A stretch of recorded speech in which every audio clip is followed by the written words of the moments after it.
December 1993, page 134, exercise 13 शुरू करलाम. The new policy has eliminated investment licensing requirement for all new expansion and diversification projects except in 18 industries within bracket estimated account for about 20% of current manufacturing output stock.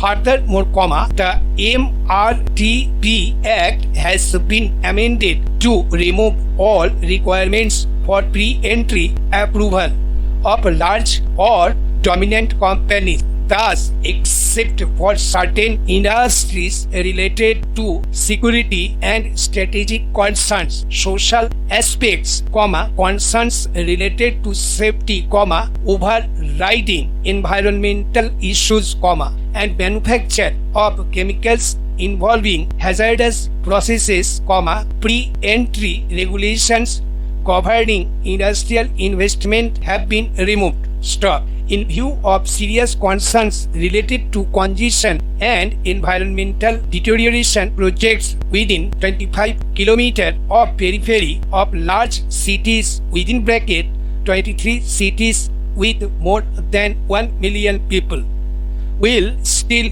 require a license except in prior designated industrial areas. Stop. Because of the balance of payments constraint, investors will still need an important license to import capital goods for projects in which the foreign exchange content is over 25% of total investment or rupees 20 million, unless foreign exchange supply is ensured through foreign equity capital. Stop. The mandatory convertibility clause under which financial institutions had the right to convert a proportion within bracket up to 20% of their loans into equity has been abolished. This will have positive implications for both borrowing companies and the financial institutions faced manufacturing programs which had involved the enforcement of progressively increasing local content requirements on a case-by-case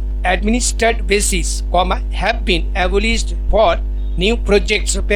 Foreign investment and foreign technology agreements in India have hitherto had to obtain specific prior approval from the government. In the case of foreign investment, automatic approval is now available for proposals with a foreign equity share of up to 51% in high priority industries. In view of the current balance of payment constraint, this facility is available only to firms that are able to finance their capital equipment imports with the foreign equity contribution stock. Such firms are also required to balance dividend repatriation with export earnings for a period of 7 years from the commencement of production. Stock. This condition has been imposed to provide a signal for foreign investment